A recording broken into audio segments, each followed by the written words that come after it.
Та тэгээд нэг сонсдог ном буюу нөгөө CD-г плаш хэлбэрт оруулаад тий. Шинээр хөвлөд гаргаж байгаа юм шүү дээ, тий. Тий. За одоо би дүүд дурсгая. За. Эрхэм сайхан одоо миний зүйл болсон Монголынхаа түүхийг үр хойч залуучууд таны нэг гоё үг шүү мэрэгэн дүүнэртэй гэдэг. Ийм хэлбэртэй болгосон. За. Өндөр гэгэний тэгэр хийсэн нөгөө пүрэв соён бүдгийг. Яг энэ тэгэр нь ингээд түүхээр өвчөө нөгөө түүхэд зөөр хүндэтгэл шүү дээ. Тэг л. Түүхэнд хүндэтгэлтэй хандахгүй болохгүй. Хямдхан зүйл хийж болохгүй гээд. Тэгээ энэ дээр нөгөө энэ гарчгууд нь нийтдээ нэг 36 цаг гар зүйл байгаа. За ингээ эрхэмдүүд. За баярлалаа. За тэг энэ ч одоо ингээд Монголын түүхэн бүтээл олонх гаргаараа. Баярлалаа. За даахтай их баярлалаа. Ер нь бол одоо хүн чинь тэгэл түүхээсээ л сургамж авдаг. Түүхээр хүмүүж идэг тий. Нөгөө одоо сүүхэ бахархдаг. тий. Одоо бид хэн байсан? Одоо хэн болж яваа юм? Цаашдаа хэн болох юм бэ гэдэг асуудлыг ч одоо Монголын түүхчин л өөрөө бидэнд өөрөө заана гэж би бол хувьдаа ойлгоод байдаг ш. Нөгөө Гүнжин Сүхбаатаргаан нэг Нэрэн улсын түүх гэдэг номны эхний өмтгөл дээр цагаа өгөөч та. Бичсэн байдаг ш. Дүүнерт хэлэхэд би эх оронч үзлийг бол нэг 6 зүйлээс бүрдэж байна гэж ойлгож байна гэж байгаа. Тэрний хамгийн нэгдүгээрт нь болохоор бүтээлч хөдөлмөрч байх бол одоо эх оронч үзлийн хамгийн нэр тэргүүний асуудал юм а гэж. Яагаад гэвэл одоо Монгол хүн болж төрнө гэдэг бол өөрөө нэг талын маш том бахархал. За тэгээд тэр хүн энэ эх орондоо ямар нэгэн зүйлийг тусдаа зүйлийг хийж бүтээнэ гэдэг нь бол өөрөө маш том эх оронч үзлийг илэрхийлдэг илэрхийлэмж юм а гэж. Хоёрд нь л одоо хамгийн чухал нь их түүхээ мэдэх хэрэгтэй. Мэдэхдээ магадлан гэж байгаа юм тийм ээ. Юунд дээр бид нэр алдаж онож явж. Ямар цаг үед бид нэр одоо мандан бадарч, ямар цаг үед одоо урууданд ороодч исэн юм бэ гэдгийг их сайн магадлан тунгааж энэ дэр дүгнэлт хийгээд цаашдынхаа одоо ирээдүйн амьдрал хөгжилд юуг анхаарах вэ гэдгийг чухалчлах нь зүйтэй юм а гэж Сүхбаатаргаан тэр би бичснээс бол тэгж ойлгосон л доо. Тэгэхээр энэ их түүхээ мэднэ гэд асуудал дээр ингээл ярихад бидэнд их олон зүйлийг бол бас сайн мэдэхгүй л доо. Өнөөдөр ингээд тантай цуг уулзаа сууж байгаа нь бол их сайхан байна. Түүхчүнтэй тэгээд жишээ нь ингээл та бүхэн ингээд ард ингээд сууж яхад одоо ингээд цагаан сүлд маань байж байна. Хар сүлд маань байж байна. За энэ одоо алтан ургийн ургийн бичиг, ургийн мод байж байна. За тэгээд дээр нь цагаан шонхор шүтэн болсон шуу маань байж байна. Гэт ингээ бодохоор бид нар энэ түүхээс улбаалт ирсэн энэ үнэт зүйлүүдээ их сайн ойлгох хэрэгтэй юм шиг байгаа юм. Тэгээд эндээс л бид нар Монгол хүний, Монгол үндэсний нэг үзэл өөрөө их сайн тогтох ёстой. Үндэсний үзэлтэй байж гэмээ чинь бид цаашдаа их ирээдүйг их сайн харах юм байна гэж би өвдөө ойлгохын зүгээр уран бүтээлчнийхээ хувьд. Жишээ нь одоо ингээл цагаан сүлдийг бол бүгд мэднэ л дээ. Одоо наадмын одоо ингэлэхэд бол одоо ингээл 9 хөлт цагаан туг маань ёслол төгөлдөр орж ирдэг. Гэтэл энэ цагаан сүлднийхээ нарийн түүх хэдий үеэс үүссэн, хэрхэн авч тээж явсан. Гэтэл энэ сүлд маань өөрөө дотроо юу агуулдгийг, ямар увдистай, ямар философи сэтгэлгээтэй байдаг гэдэгтээ та нэг үзэгчтэй нэг хэлээч. Тэгээ одоо энэ чи монголчуудын энэ гүн ухааны тэр сэтгэлгээний тэр дээд хэлбэрийн илэрхийлж чинь хар цагаан сүл дээр нь илэрч гарч идэг байхгүй. Яг тэгэхээр энэ чинь ертөнцийн хоёр үндсэн өнгө шүү дээ. Тий. Нэг нь хар, нэг нь цагаан. Гэрэл сүудэр гэдэг. Тий, одоо ян ийм тий. Нөгөө бид нар одоо сая миний голд байгаа шүү дээ. Хоёр загас болгоод өлөөлүүлдэг. Дорн дахны гүн ухааны тэр нөгөө бүх юм эм тий. Сайн муу, сайхан муухай, өдөр шөнө, үнэн худал бүх юм чинь энэ донд л оршиж идэг тий. Тэгэхээр чинь энийг бэлэгдээд тэгээд энэ сүлдэндээ залдсан улс бол Монгол. Тэгээд дээр нь өөрсдийнхөө нэг үндсэн аж ахуй болсон хадууныхаа дэг сүүлэр хийсэн. Тэгэхээр ер нь энэ чинь Монголын яг нүүдлийн аж ахуй хаанаас гаралтай юуг эрхмэлдэг гэл одоо бидний нөгөө язгуураа таньж мэдхийн үндэс чинь эндээс эхлэл явчихж байгаа байхгүй юу? Энэ хар сүлд цагаан сүлд хоёрыг ингээд тахиж өнөө хүртэл одоо шүтэж ирсний учир утга гүн бэлэгдэл нь бол яг энд л оршиж байгаа. Бид монголчуудын энэ ертөнцийн тань мэдэх тэр тань мэдсэн тэр ухааных нь илэрэл гэж. Одоо энэ бэлэгдлийн дээр бол энэ галактик төрсөн байхгүй залгаач. Тийм байна. Тий. Тэгэхээр энэ ертөнц гэж чи юунаас үүсэж үтсэн ертөнцид бид нар хүн төрлөختөн гэдэг чинь яаж ирсэн, яаж хөгжиж ирсэн, юу илэрхийлдэг гэсэн энэ бүх хугтгаанууд л энэ дотор оршиж байгаа байхгүй. Тэгэхэд чинь одоо орчин цагийн гүн ухаантнууд за тэр Платон, Аристотель, Сократаас хойш авч үзээ л дээ яри те. Тэрнээс хойш аваад үзэхэд л өнөөгийн ертөнцийн гүн ухааныг үндэслэн тэр Кант, Гегел эдгээр чинь бол бид нараас маш хожуу ертөнцийн үнийг тайлахыг оролдоод байна шүү дээ. За тэрнээс өмнө тэгвэл одоо буддийн сургаалууд гэж байна. За дээр нь одоо мусульман, христийн одоо энэ сургаалууд байж байна. Дандаа л энэ ертөнцийн үүсэл гарал, хүний мөн чанар, оршихуй ухааныг л эрэлхийлсэн сургаалууд байгаа шүү дээ. Гэтэл монголчуудын энэ түүхийг хараад ингээд үзээд бэлэгдлийн ингээд үзээд тахад бүр эртнээс хүмүүгийн үеэс ихт чинь одоо монголчууд наран саранд мөргөдгөө гэх тийм ээ. Өглөө наранд, өдөш саранд мөргөдгөө.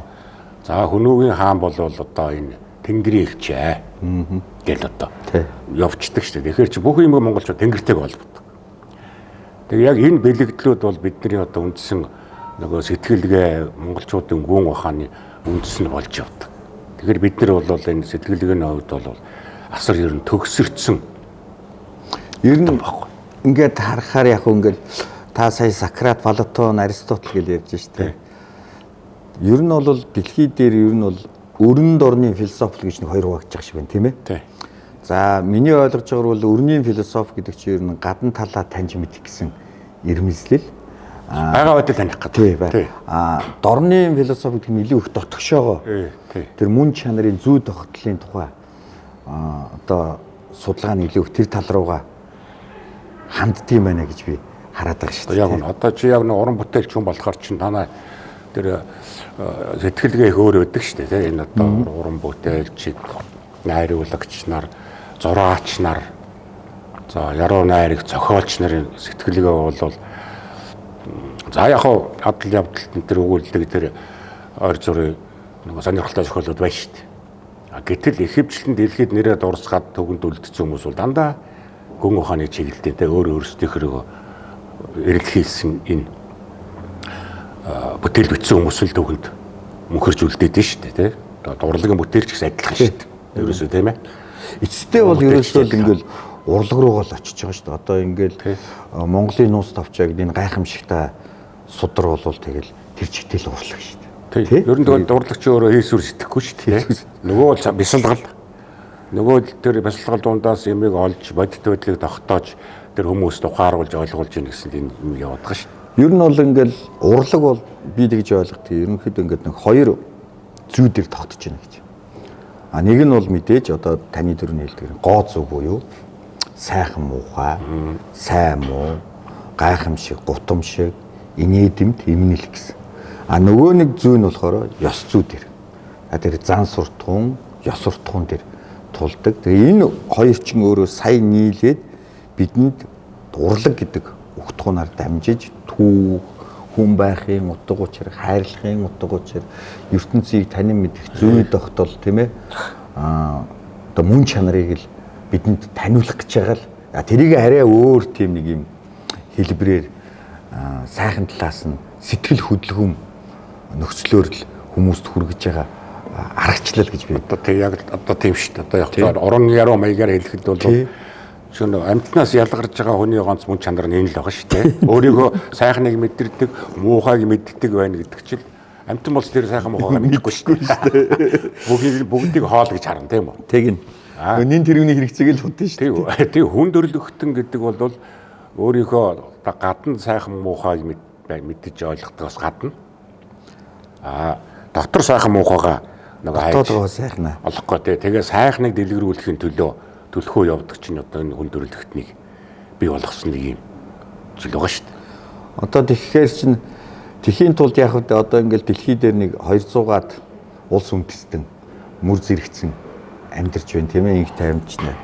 Гэтэл тэр дундаа бид нар чинь бид хин юм бэ гэдгийг хамгийн түрүүнд л мэдэх асуудал гарч байна. Тэхийн тулд л одоо түүхээс л эхлэхгүй бол тэгэл бид хинээгээ мэдэхгүй болчиход байгаа. Жишээ нь би одоо ингээд бодож байгаа байхгүй. Одоо ингээд миний нэг уншсан дээр одоо энэ цагаан сүлд нь яагаад ингээ амьтаа байдаг юм бэ гэхээр эцэг өвгдийн тэр эцэг өвгдийг толгоолж исэн одоо тэр язгууртан цагаан ястан хүмүүсийн сүүлчийн амьсгалыг унгасан чингээж энд оршоодог гэх тэрний хүч оршдог юм. Тэр одоо сүүлчийн амьсгалыг шингэн гэдэг маань одоо сүүлийн үг сургаал уу? Тэгээ одоо ер нь энэ чинь бас л нөгөө монголчуудын нөгөө сэтгэлгээ тэр өөрийгөө таньж мэдсэний юу шít нэг илэрхийлэл нөгөө одоо тэр ордост байж байгаа тэр онгоцсон дотор бол Чингис хааны сүүлчийн амьсгаа татах амьсгалыг авч шингээж авч үлдсэн гэх тээ. Тэгээ энэ бие бол одчлаа. Хүн бол хувцаа тавьчлаа. Өөрөө бол тэгээ тэнгэрт яваад өглөө штэ. Тэгтээ тэр энэ чиний амьсгал үлднэ гэдэг чинь мэдээж хэрэг бодит байдлаар зэтгэхэд энэ дотор тэр амьсгаан дотор бол хүн байхгүй нь ойлгомжтой шүү. Тэрүүгээр юу илэрхийлж ийн гэхээр тэр нөгөө хүний үйл хэргийг үжил санааг нь тэр оюун санааны үлдээсэн үлдэг юуг л амьдчилж авч илж байгаа тэр байхгүй. Тэнд гутал байгаа. Амьс байгаа. Цамц байгаа. Хамгийн үнэтэй хамгийн том үнцэнтэй юм татгалдаг нь тэр нөгөө сүүлчийн амьсгаа шингэсэн тэр үжил санааны гэрч болж байгаа тэр амьсгал шингэсэн нэг үг байна да тий. Тэр дамжигддаг. Тэрийг нь үлдээж байгаа. Тэр Монголоос өөр одоо тийм ёс үлддэг ард түмэн би л одоо олж үзээгүй. Одоо тэгдэг ш нөгөө мөнхөрч биштэй гэж. Мөнхөрн гэдгийг би ус тэгж ойлгоод. Мөнхөрн гэдэг бол яг алдар нэр байж болох юм. Гэтэ хийсэн гიშгсэн мөргөөсөө за их олон юм байдаг бах. За эд материал бол биш гэдгийг бол хүмүүс одоо ерөнхий ойлгодог. Тэгэхээр энэ үжил санаа гэдэг бол эцэстээ бол хамгийн их удаан жил амьдэрдэг. Одоо мөнхийн утга юм а гэж л эндээс манай монголчууд эртээр үеэс мэдсэн. Тэрийгэ дамжуулах одоо аргачлал нь болохоор одоо энэ шүтэн үнэт зүйл болгож хооч үедээ үлдээх. Тэр одоо тэр одоо 200 гаруй улс байна гэж байна. Бид нар дэлхийд дээр одоо тусгаар бийж даатсан тийм. Соёл уламжлал хадгалаад тэлтэй хязгаартай, сүлдтэй дуутай өөр ингэсэн соёл уламжлалтай юм бий даасан. Энэ одоо 195 улс байна. Тэгэхээр энэ хүн төрөлхтөн бий болсноос хойш хугацаанд өдөө хүртэл ингээд хөгжиж ирсэн энэ 200хан ард түмэн байна гэж нэг шууд бодитоор нь ойлгож болохоор шүү дээ. Тэгээд тэдний дундаас хэн нь урт түүхтэй вэ гэдгээр одоо оролддог. За яг үнэ. Тэ? Хэн нь их түүхтэйс. Хэн нь энэ 200 улс дэлхийд даяараа ингээд 5 тарж амьдрахад аль улсны хүчтэй нөлөөсөн гэдэг дээр бол энэ судлаач төгчд бол хоноо оролдуулна л та. Тэгэхээр энэ дундаас чи яа харахгүй одоо Монгол улс монголчууд таваагаа дээр нь гараад ирээд байгаа шүү. Өнөөдрийнхөө бид нөгөө эдийн засгийн боломж, энэ газар нутгийн хэмжээ, хүн амынхаа тоогоор бид нар жижигхэн гэж өөрсдөө соллоод байгаа байхгүй. Гэтэл хүн төрөлхтний түүхэнд өмөөсдөгсөн монголчуудын үүрэг гэдэг бол агуу том байгаа байхгүй. Тэрийгээрээ бид одоо бахархаж ойлгож үнэлэх хэрэгтэй. Тэгэхээр би яг энэ үүднээс энэ хар хорин рестораныг ингэж байгуулсан энэ залуучуудад их баярлаад технээс нь ингээ хамтран ажиллаад дэмжиж туслаад одоо яваад идэг байхгүй юу. Яг тэгэхээр энэ хэд чинь тэрийг ойлгоцсон байгаа. Одоо энэ Чин зориг гэж залуу байна. Ариун сайхан гэдэг энэ хоёр залуу. Тэгээ энэ олон өөрийнхөө нөхдүүдтэй хамтраад ер нь Монголын түүхээр амьсгалуулсан, Монголын түүх, уламжлал, ёс заншил, хоолны соёлыг мэдрүүлсэн ийм зүйлийг хийх ёстой гэж зүтгэж яваад байгаа. Тэгээ тэрний чинь одоо нэг том салбар тэр бодлынхаа нэг биелэл бол энэ хар хорин ресторан байгаа байхгүй. Хар хорин бол зүгээр нэг нэр биш те. Тий. Орж ирлээ. Энэ ресторанд бол тэр бодит 13 дугаар зууны хүчрэг байсан үеийн Монголын бодит байдлыг мэдрэх, энэ нөгөө бэлэг шүтээнийг нь мэдрүүлэх. Тэгээд нөгөө бид ийм байсан шүү, ийм байсан юм байна шүү дээ. Ийм аяганд одоо хоол цай идэж уудаг байсан юм байна. Ийм хоол иддэг байсан юм байна. Ийм сүл шүтээнтэй юм байна. Тэр одоо ийм зүйлийг бэлдэж өгсөн улс ч одоо энэ хаадууд юм байна гэсэн юмыг утга агуулгыг энд шингээж өгсөн байгаа байхгүй. Тэгэхээр ч энэ хүн нөгөө хоол идэхээс гадна түүхээ суралцаалаа гэсэн утга байгаа. Санагцгаас өөр аргагүй болж нэг л вакцин өгж штэ. Тий. Ерөөсөө хоол идэж явахдаа л шал руу харахад энэ ягаад хөх шал байна. Дээшээ харахад энэ ягаад ийм солонгорсон торгонууд байна. Гэхдээ энд ягаад энэ хар цагаан сүлд байгаа юм бэ? Тэнд ягаад энэ мөнгөн мод байгаа юм бэ? Тэгээд дээр хөх тэнгэр байна вэ? Тэгээд ягаад энэ хөх тэнгэр энэ дээр байгаа даа. Тэр чи бүгд нөгөө бэлэгдэл шүтээ. Тэ хоол идэхдээ эн чин сайхан цадаад гарахаасаа гадна хүний сэтгэл садна гэж нэг юм байдаг шүү дээ. Сэтгэл хангалуун байдаг гэдэг нэг юм байна шүү дээ. Тэгээд ингээд гарахад чинь тэр хүн очиод хоол идсэний дараа телевизээр түүхөө үзэхийг хичээнэ. Эсвэл түүхийн ном эргүүлнэ. Тэнд нэг сүлд байсан. Сэтгэл тухай бичсэн юм юу байна гэдэг. Ингээд тэр чинь тэгээ энийг бол би их талархаад. Энийгээ бол нэг энд орж ирээд хижээхийн сацуу. Энийгээ хижээх сэтлийг аваад гарч ин гэсэн үг л дээ. Тэгээд одоо жишээ нь ингэж байгаа шүү дээ. Хоолыг одоо жишээ нь бид нар ингээд идэхдээ шууд залгиддаг шүү дээ, тийм ээ. Тэгээ хоолыг бол яахалч нэг зажилж байгаа. Жажиллахын утга учир юу гэвэл тэр хоолны амт, шимт, тийм ээ, мөн чанарыг чи нэг тархиндаа жажил гэж хэлдэг. Тэгэхгүй яах вэ? Би хэлэх гээд байгаа байхгүй. Хүнгээ хоолыг шууд залгиддаг. Тэгвэл тэр чинь бид нар мэдрэхгүй гам чимт юм. Хэдий чинээ зажилна, төдөж ин ходод нь сайн. Яг тэрнтэй адилхан бид аливаа юмыг таньж мэднэ гэдэг бол тархиараа зажилахыг л хэлж байна. Илүү их ухаж ойлгох тийм. Ухаж ойлгох. Нөгөө Кантын хэлдгэр соён гэгэрл гэдэг бол аливаа юмны цаад утга учирыг ухаж ойлгох, оюуны тамирыг хэлнэ гэдэгтэй. Ер нь ухаж ойлгох утга байна гэж би бол хувьдаа ойлгоод байгаа. Одоогийн энэ цагт чинь бас нэг энэ ухаж ойлгох энэ хугтгооч бас жоохон хэцүү болоод шиг надад санагддаг байхгүй. Ягаад тэгэхээр нөгөө мэдээлэл дэндүү замбрааг болцсон. Уг нь яг ийм үед бол хамгийн одоо хүн өөрийгөө бусдаас арай өөрөөр мэдрэх. За тэгээд болж байгаа үйл явдалд бол зөв дүгнэлт хийх явдал бол тэрийг ирж байгаа мэдээллүүдээ шүүн тунгааж нэгтгэхэд өөрийн гэсэн ойлгоцтой болох явдал байгаа байхгүй. Тэгэхгүй одоо яг энэ нөгөө ялангуяа энэ мэдээллийн технологи хөгжсөн, бид энэ хэмэл оюун ухаан бий болцсон, ухаалаг гар утсууд гартсан энэ цагт бол мэдээлэл асар их мөртлөө түнд өгж байгаа мэдээллийнх нь үндэс нь багасдсан юм. Юу шүү дээ. Хэзээ хүн гар утснаас салж ий те. Хоол идэхдээ нэг салж явах шиг байна те. Унтахтаа нэг салж явах шиг байна. Ер нь бол энэ дотор амьдрал энэ дотор болчихсон. Энэ дотор юм те. Бодит нөхцлөөс салаа. Тий, ерөөсөө нөхцөл нь тийм болчихлоо. Хүний амьдралын нөхцөл нь те. Гар утсан дээр бүх юм үнтэй холбогдож ярьж байна. Ер нь офис явж штэ. Мэдээлэл ингээл авчиж байна. Гэхдээ тэрний яг нөгөө энэ төжигсэн том мэдээлэл донд бол энэ ирж байгаа мэдээллүүд нөгөө цагаан мэдээ гэж ярьдаг цагаан мэдээллүүд.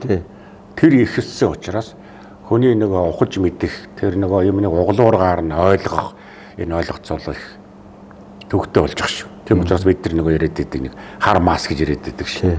Юмыг ухаж ойлгодгүй тэр нэг хэсэг бүлэг хүмүүсийг л хар мас гэж яриад байгаа шүү дээ. Нөгөө бусдыг дагаал муу гэвэл муу гэж давхичдаг, сайн гэвэл сайн гэж давхичдаг нэг тийм нийгмийн нэг хэсэг бүлэг хүмүүс бий болчихж шүү дээ ер нь те. Өөрийн бодлого. Нөгөө халиваа юм чинь сайнтай нөгөө сайн муугар сав дүүрнэ гэж техник технологийн том дэвшлэлтэй.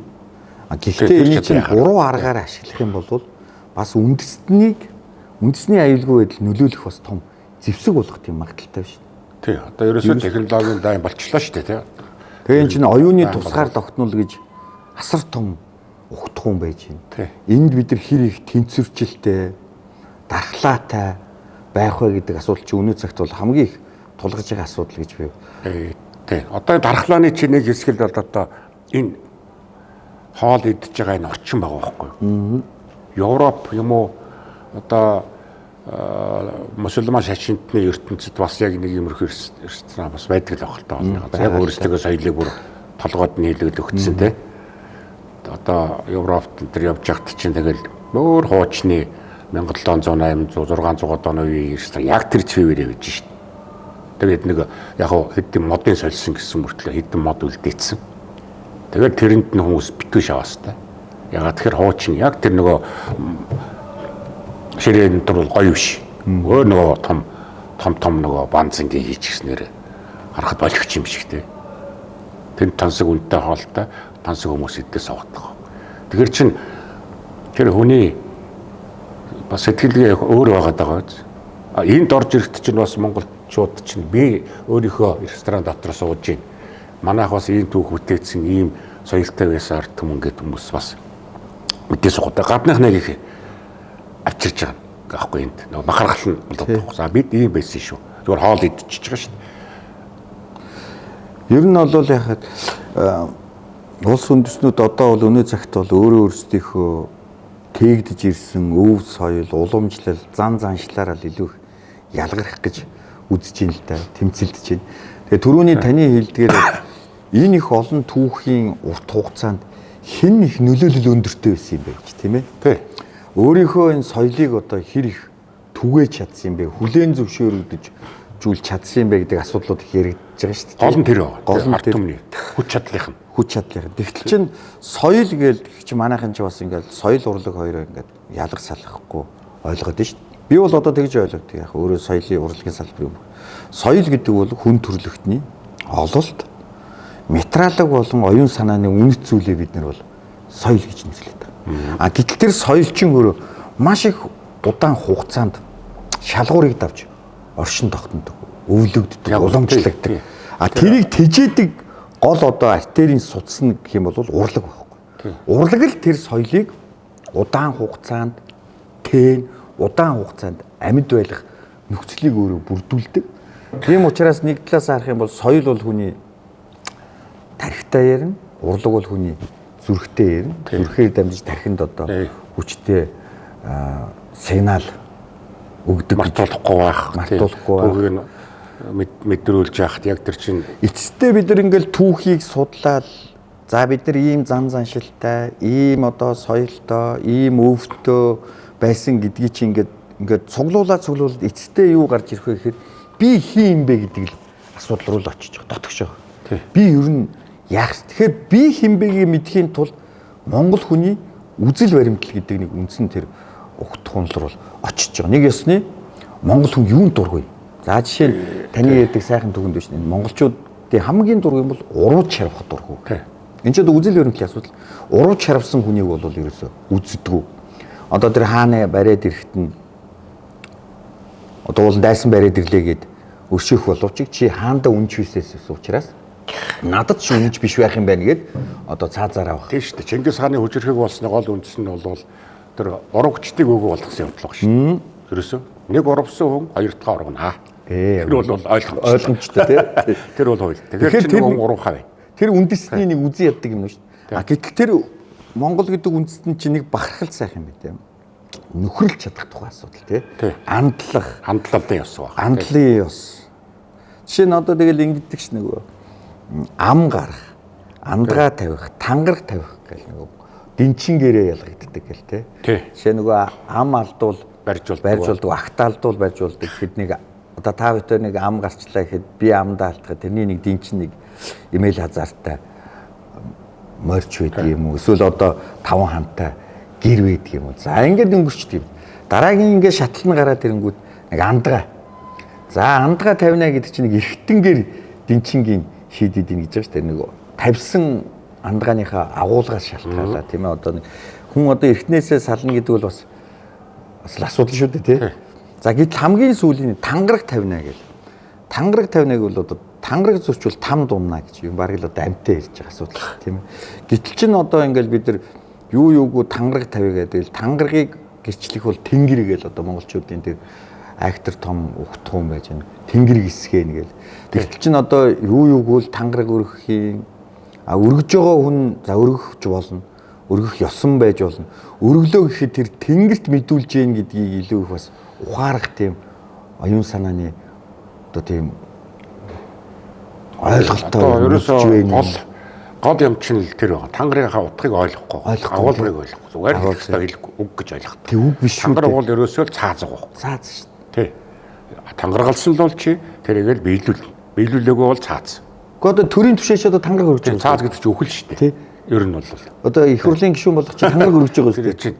Тэр тэдний хамгийн гол нь утга нь эндээ байгаа байхгүй. Тэрийг тангаргыг зөрчсөнд хүлээлгдэг хариуцлага гэдэг юм бол Монголын их агуу төр оршиж байхад бол хатуу байсан. Хатуу байсан. Тий. Одоо манай энэ Чаажин Баталзый гэж залуу бий. Одоо Мөртөн Баталзый. Тэр энэ одоо хожир болонд яг энэ Монголын их хар сүлдийг тэр одоо Ордсын одоо жинхэнэ нөгөө тайлагч нараас ёс уламжлалыг аваад тэгээ яг хар сүлдийг жинхэнэ босгосон. Хар сүлдийг чи босгоно гэж ярьж шин. Босгосон залуу л да. Тэр надад бас ярьж хэлж ирсэн. Ер нь хүмүүс яг энэ тангараг биелүүлэхгүй.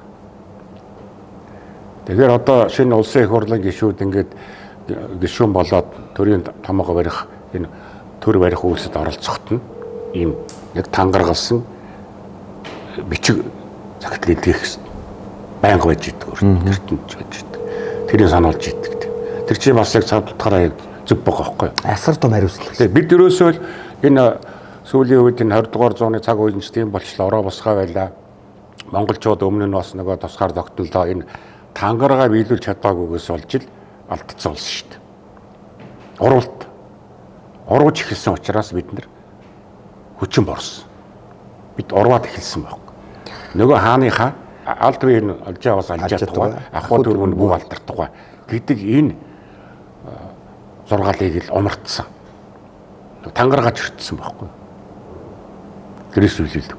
Энээс л болж бид одоо дурц. Энэ зүйлээ бол бидний түүхээс сургамж авах хэрэгтэй байхгүй. Одоо би энэ нөгөө энэ монголчуудын захим ном сонсдог номд хэлээд байгаа санаа тэр байхгүй. Бид юунаас болж ижигэрсэн юм бэ? Одоо ингээд залуучуудыг харж байхад миний энэ түүхийн эхний хэсэг Монголын мандан бадарч байгаа үеийг сонсох их дуртай гэдэг гэсэн. Бид хүчрэг байсан үе. Бахархал биш үү? Түүх бол бахархал. Тэгээд түүх бол ухаарл бахар. Тэгээд дээр нь гол нь сургамж авах. Сургамж. Бид бол монголчууд түүхээс сургамж авах нь илүү байх хэрэгтэй алтан. Тий. Сургамжийг авчих хэрэгтэй. Яасан том байж байгаад бид ягаад жижигэрсэн гэдэг өөр юунаас асуугаад идэг шүү. Тий. Тангарагны тухай ярьж байна. Тангараг гэдгийг чи одоо бүр ингээд доотлын тэр амны өмнө бол хуучны ном зохиол байдаг шүү. Заа гэдэг бол өөрөө хууль юм аа гэж. Тий. Нөгөө Монголын заа амдгаа ууцаа гэдэг. Тий. Монголын заа бол амдгаа гэж. Тэр чинь одоо чин заа хичээд л хэлсэн үгэндээ хүрэхгүй чи заагийн ард асар олон итгэл байгаа байхгүй. Хэлсэн үгэндээ хүрдгүү хэлсэн үгнээсээ буцдаг тангараа биелүүлдэг хүмүүсийн чинь одоо хүмүүсийн арга зайлтай ухаантай хүн гэж ярих гэдэг шүү дээ. Харин тийх гэдэг шүү дээ. Аач улс төр гэдэг. Ямар юмных нь нөгөө үйлдэлийг зөвтгөхний хэрэгсэл болчиход байгаа. Энэ хүн улс төр хийж байгаа. Улс төр хийхээр чинь тангараас бодох зөв гэсэн үг. Улс төр гэдэг чинь тийм холих гэсэн үг юм уу? Тийм утгаар оруулж байгаа байхгүй. Тэгээд нөгөө нэг талд байж байгаа нөгөө талд гараад ингээ явдаг хүмүүсийг болохоор улс төрч хүн гэдэг. Урууч шарвдаг. Улс төр. Урууч шарвахыг нэг энэ улс төр хийж. Дэндүүнийг үзүүлж байна. Тэгэхээр улс төрч хүн гэдэг чинь яг энэ Монголын өөрийнх нь үг ухааны философи, тэр монголчуудын үзэл баримтлал, тэр нөгөө заа бол амдгаа гэдэг усыг ажиж байгаа хүмүүсийг улс төрч гэж ойлгож болно гэсэн ухтан гараад байгаа байхгүй юу? Одоо Аристотелийн дээж ёсвортхон гэл одоо ном сайхан бидэнд тоож бид ирчлээ шүү дээ. Тэг би боддгийн зарим хүмүүсийн төрийн том алба пашчмаа хариуцлага төвшин Аристотелийн номноо юу уншсан байдгийн болов төрийн түшээ хүний тэр ёс зүй авч явах бодлого гэ бодохоор уул нь бол төр түшин гэдэг чинь бидний дундаас илүү их одоо гарамгаа мэдлэг чадвар дадал авьяас бэлэгтэй улсууд оройлоод илүү их холыг харддаг тунгаамал шин чанартай улсууд өдөрддөх байх гэсэн чи одоо саяны зүгээр задлаганаас ирэх юм бол тэр чинь жоохон гол их улсуудын асуудал болж байна. Одоо ерөөс яг тэгж ойлгож байгаа байхгүй. Сүүлийн улс төрч тийм үү? Тийм ч улс төрч хүн, стратегч хүн, тактикч хүн гэж яриад байгаа. Том улс орныхоо төлөө төлөвлөжсөн тэр зорилготой хүрэхийн тулд бол одоо монголчуудын хийдэг ганц зүйл нь ухагдах нь дайснаа нөхөр болгох гэдэг энэ л том үйл санаа байсан. Чингис хааны одоо энэ хүчрэг өсний гол зүйл нь тэр байгаа шүү дээ. Нөхрөө дайсан болгож болохгүй. Дайснаа нөхөр болгох. Тэгвэл чи хүчрэхийг байна. Үзэл санаанд нэгтгэх. Хүчрэхийг байна үндэс гэдэг чи энэ гэдэг. Тэгэхээр Чингис хааны одоо энэ түүнээс солонгожилсан их хаад одоо 35 энэ одоо бидний ард байгаа энэ Алтан уургийн модон дээр байгаа энэ хаадуудын үйл хэрэг бол үндсэндээ энэ чигээр л явсан хүмүүс шүү дээ. Тэгээд нөхөр нь дайсан болоод ирэхин цагтл Монгол улсаар тахилсан. Уралд гараад эхэлчихсэн. Тэгэхээр чин энэ түүх чин одоо бидний нэргэн тойрон байгаа энэ орчноос харагдчихийдэг байхгүй. Одоо бидний өмнө байгаа тэр мөнгөн мод дөрвөн амттан ингээд дөрвөн луугийн амнаас гоожж идэг энэ техникийн шийдэл бол тухайн 13 дугаар зууны хамгийн том техникийн гайхал шиг байсан гэж. Дэлхийн гайхал шүү дээ. Одоо Өрбөрөг гэдэг энэ бидний ардын зураг байж энэ хүн нүдээр харсан байгаа шүү дээ. Тэндээс юм уус. Гэхдээ ямар сони юм бэ? Тэгэхээр чин энэ бүх техник технологийн гайхамшгуудыг л өөртөө автсан. Одоо өнөөгийн Америк шиг л байхгүй. Өнөөгийн Америкийн хүчрэх байгаа явдал нь юунд байна? Яагаад бүх хүн Америк руу тэмүүлээд байгаа юм? Тэнд чинь тэд чинь дайснаа нөхөр болгоод байгаа байхгүй. Тэнд очлоо. Тэгээ бүх юмд нь зүтгэлээ. Тэнд нь сайхан үнэлгээ өглөө. Үнэлгээ. Чи ийм хүн байна. Чамайг гинэ. Чи чөлөөтэй ажил хөдөлмөрлөл хий. Тэр үнэнч байсныхаа төлөө, тэр бүтээлч байсныхаа төлөө, тэр эрдэмж шамцсныхаа төлөө үнэлүүлнэ гэдэг чинь аягүй чухал шүү дээ. Тэгээд тийм технологи бий болж шүү дээ. Америк одоо хамгийн түрүүний тэргүүлэг технологитой учраас, шинжлэх ухаанаа хөгжүүлсэн учраас, боловсролынхаа системийг өндөр дээд дэвшинд аваачсан учраас бүх энэ дэлхийн улс орнуудын тарих тийшээ урсаад шүү дээ. Өмнө нь 13 дугаар зуунд бол Монголын хар хоринд урсж ирсэн. Одоо урсж ирсэн жишээ бол тэр хамгийн тод жишээ нь мөнгөн мод тийм. Мөнгөн мод. За тэгэл одоо энэ хийцүүд байна. Энэ торгоны зам Монголоор одоо хар хорин жилжиж ирээд худалдааны бүх зам харгуй хар хориноо төвлөлж эндээс явж нөгөө хуучин бүх зам Ром хөрнө гэдэг байсан бол монголчуудын үед ч бүх зам хар хоринд. Хар хорин орно. Тэнд улс төрийн дэлхийн асуудал шийдэгддэг. Тийм ээ.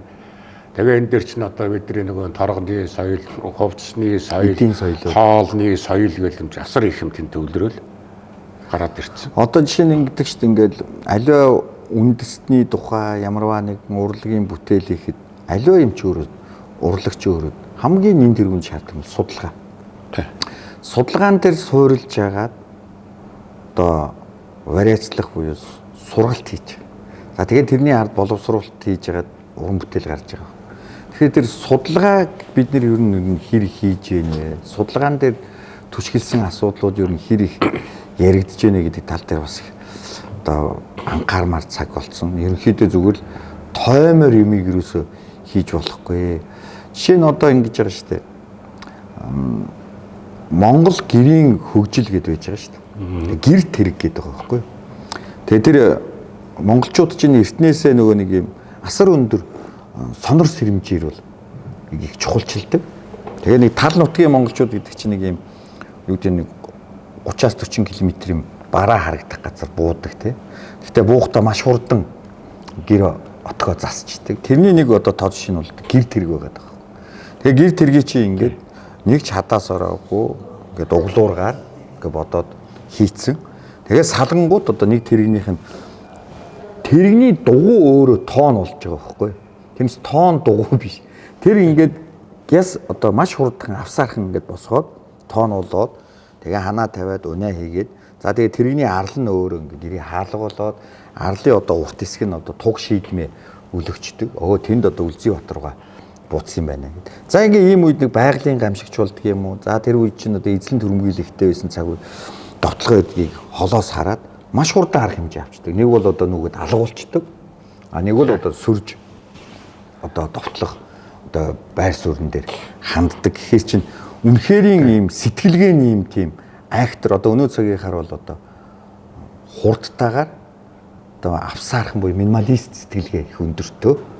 Тэгэл тэрийг барина гэж 40 цаг болоод байхгүй, нүүн гэж олон цаг болоод байхгүй, маш хурдтайгаар арга хэмжээ авчдаг гэсэн. Энэ одоо энэгэсний нэг талаасаа өнөөдөр үнэлгээр ярих юм IQ өндөртөө байгаа байхгүй монголчуудын. Тэр ахуудаа өөрснөө тэр IQ-га маш сайтар ашиглаж чаддаг байсан.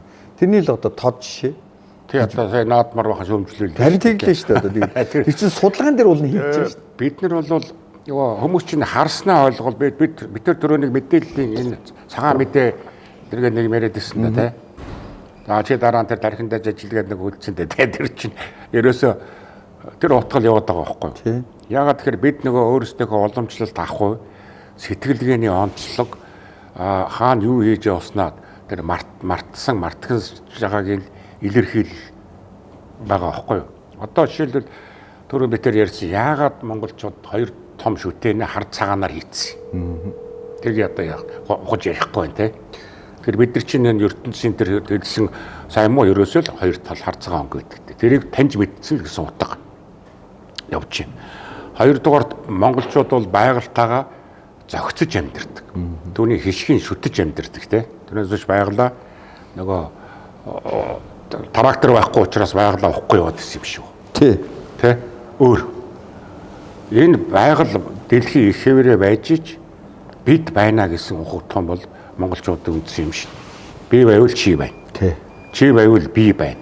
Тийм учраас нөгөө хамтаж амьдрал нөгөө нүүдлийн хамтын соёл гэдэг чинь яваад байдаг. Тэгээд тусдаа оршиж байгаа ахуй мөртлөө ахуй нийтлэлчлэх юм байгаад. Тэгэхээр сэтгэлгээ нэг байна гэсэн үг байхгүй. Монгол гэдгийг чинь гол юм л тэнд байгаа шүү. Одоо яг бид өнөөдрийнхөө юугаар нутаг дэвсгэрээр ярил л та одоо ш. Өмнөх их хаатынхаа үеийг болий. Дорнодын одоо зүүн хязгаар ховдын баруун хязгаар хоёрын хооронд тэнд амьдарч байгаа хоёр айлын ахуй байдалд малч айлын сэтгэлгээ нэг л байгаа шүү. Яг тэр ахуй нөр нэг тий байгалийн байд тогтоц өөр боловч эргэлж байгаа тэр 5 гошоо мал ахуй амжиргааны төвшмөд ижил.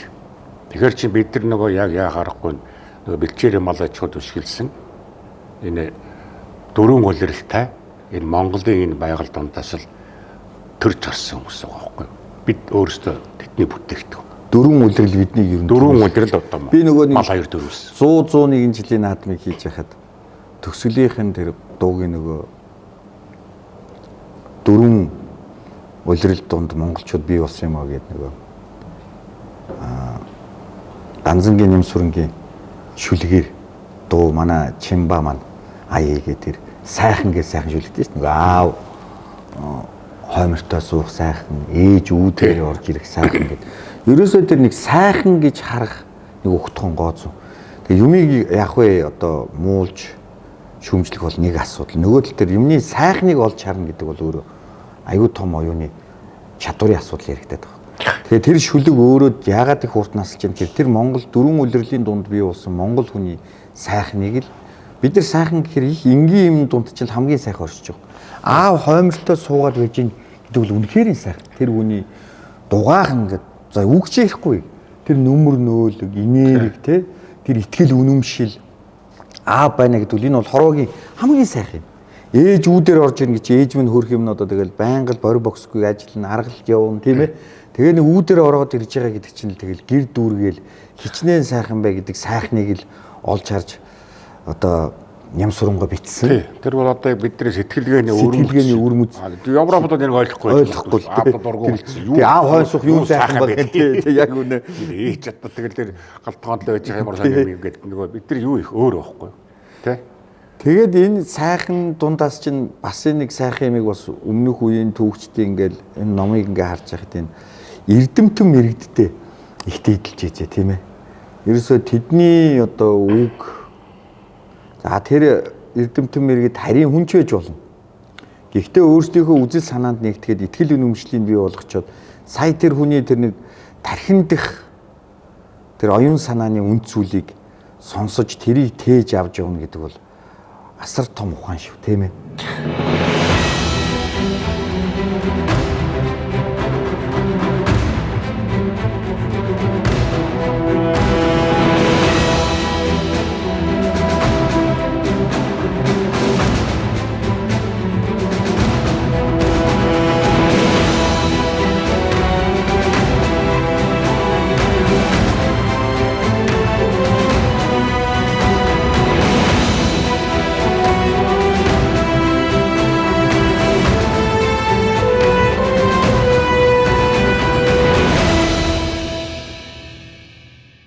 Тэр Чингис хааны нэг охиндоо ирсэн ах тэр байгаа шүү дээ.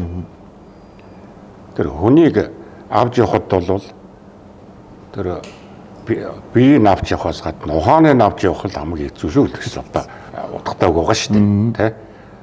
Тэр бол нөгөө үйл явдал тэр өөрийн бүх юмараа тэр бүгдийг бие нэгжлэх л амархан байгаа шүү дээ. Бие навах. Тий. Тэрийг тэр нэгтгэж өчрөхөг болгож аавна гэдэг чинь тэр. Тэгэхээр энэ манай 13 дугаар зууны энэ их Монголын үе бол монголчуудын энэ ертөнцид улс үндэстэн болж ирсний хамгийн том оргил үе нь бол яа харахгүй юм байна. Энэ 13 дугаар 114 дугаар зуунд монголчууд Оршин тогтсон учраас Европ Азийг нэгтгэсэн учраас өнөөгийн ертөнц бий болсон гэж бүгд үндсэндээ хүлээн зөвшөөрж байна. Энэ хоёрыг бий болгоцсон. Дээр нь тэр 200-аас шахам жил инх тайван тогтооцсон. Тэр Пакс Монголика гэж ярьдаг те. Монголын их амар амал. Тий. Шашны дан байхгүй болсон. Нөгөө гурван шашин чинь 3 байтугай нэг шашин дотроо талцчаад алцаад байсан чинь байхгүй. Хар хооронд бүгдээрээ суудсан одоо ингэ. Бүгдээрээ сүмөө байгуулаад суудсан. Би ингэж боддгийн нэг Монголын нэг философи сэтгэлгээнд нэг 3 гээл нэг 3-ын тоо 3-тай гээл 3-тай андгаа барив гээл нэг 3-ын нэг 3-ын онол яваад ах шиг байна. Тэг би боддог байхгүй зүгээр хувь уран бүтээл чинь миний санаа л та зүгээр. Одоогоос нэг 2200 жилийн тэртээ их шаны модон тийм ээ одоо төрч ёсыг Геглийн хэлдгээр одоо төрч ёсыг бий болгоод за тэгээд өөрийнхөө үзэл санаанд олон ханилэг аймагуудыг гадаад дотоод улсуудыг нэгтгэхэд дэлхийг нэгэн зүгт харуулчих. За энэ ингээд нэг давтамж нэг 800-аас 1000 жилийн дараа 13 дугаар зуунд эзэн бог Чингис хаан бас энийг ингээд давтаад. Гэхдээ нөгөө үгэнд байдаг ч их шаниун одоо үйл хэргийг би өртөөчлөн авч явж байна гэсэн утга бүхий үг хэлээд байгаа шүү дээ. Жанчин бомбтой уулзахтай хэлсэн шүү дээ. За гэтэл чинь ийм ном судар бол ингээд дагаад номын сан бол ирээгүй баг. Тэрийг бол одоо тээж байгаа нь бол өгдийн тэр сургаалыг бол манай туульч нар би туульч нар гэдэг байгаа явдаг номын сан гэдэг. Тий үнэ. Тэгээ тэднэрийн одоо гавьяагаар тэд юу хийж ийсэн өртөөчлөн оюун санаагаар дамжигдаж ирж байгаа нэг том номын сан байх шиг байна. Тэгээд одоо энэ орчин зөөгөө хөгжил өөрөө ингээ урагшлаад явж байгаахын сацуу ингээл ном болоо тохимол болж байна. Та хүртэл одоо ингээл уншихад цав чөлөөч олдохгүй байгуу сонсоо яваач гэл ингээл CD гаргаад CD-гээс сүүлийн үеийн машинуудын CD-гүй болоод ирэхээр энийг палашаар ингээд сонсооч. Палашин дараа юм гарчаад яах вэ? Тэгэл тийшээ шилжчихэл байх та. Гэт ирээд гэж бодохоор одоо баг ингээд нэг 800-аас жил болж байна. 13-аас хойш. Тэгэхээр миний их горддог юм уу итгэл өмчлөг үхээр энэ Монгол түм маань дахин одоо ингэж дэлхийг залах оюун санааны төв улс болно гэдэг тийм итгэл үнэмшил төрөөд идэг байхгүй нөгөө 3 онлоор яг байна. За тэгэж бодохоор нөгөө цээжин дотор гал дөрвөлзээд энэ хурдын доо шиг болж байгаа. Надад чи гомл яваа хэлсэн шүү дээ. За гэхийн тулд бид яах ёстой бэ гэсэн тийм асуулт гарч ирж байна. Гэхийн тулд бие биенийг хэмлэх биш. Энэ оюун санаагаа илүү их одоо төвлөрүүлж үнэт зүйлээ илүү их ухаарж үндэсний үзлээ илүү их чухалчилсан сая тэр цаг дор бид одоо тэр 3-тай одоо дэлхийн оюун санааны төв болох боломж байна гэж би зүгээр уран бүтээлчний хувьд бодод байгаа. Нөгөө тал дээр нөгөө бурхан багш Гаутма нэгэнтээ хэлсэн байдаг гэдэг чинь одоо би нөгөө энтгэхт нэг бүр бурхан багшийн нэг бүтээл хийх гээд явсан газруудаар нь явж нэг өөрийнхөө хэмжээнд л одоо судалгаа хийсэн. Тэгж явж байхдаа нэг юм сонин мэдээлэл авсан байхгүй юу? Бурхан баг шагж мөний 65-аас 69 наснда одоогийн энэ одоо бидний амьдарч байгаа энэ Монгол нутагт ирж номоо айлтжээ гэж. За мэдээжээр ойлгоход их төвөгтэй. Тэр үеийн одоо ингээ шашны жоохон нарийн ойлголт бас хэрэгтэй болох байх. Одоо гүртэнгүүлэн гэдэг юм. Эсвэл одоо рээд дүрээр хуйлж 90 юуныг юм утга гарч ирэх байх. За юутай ч атгаваа бурхан багшийн Монголын энэ нутагт ирээд тэг өөрийнх нь өвөнд байгаа шүү дээ. Миний энэ сургаал, философи сэтгэлгээ умардаас умард цэцгэлэн хөнжнө гэж. Тэгэхээр энэ сүүлийн умард нь бол одоо бидний амьдарч байгаа газар. Тэгээд ямар сандаа бидний өвдөс үгэн дээр Нарлаг Монгол гэд нэрлэчихэд байгаа шүү дээ. Их гоё үгтэй. Дээр үед бол одоо нэг хоошоо явдаг поезд чинь Нарлаг Монгол гэдэг нэр. Гурван улсыг дамжиж явдаг. Тий, 3 улсыг дамжиж. Тэгэхээр энэ маш зөв нэрийг ч тухайн үед үгүй. Ийм сайхан Нарлаг, ийм Нартан Монгол энэ газар шороо бол энд л байдаг юм байна. Энэ бол дахин цэцэглэн хөгжих хувь заяатай юм байна гэж би бол удаа ойлгодیں۔ Тэхийн тулд хүн өөрөө, Монгол хүн өөрөө боловсрох хэрэгтэй. Боловсрохын тулд бид нэр боловсрсон хүн чинь дараа нь бол сэхэрдэг.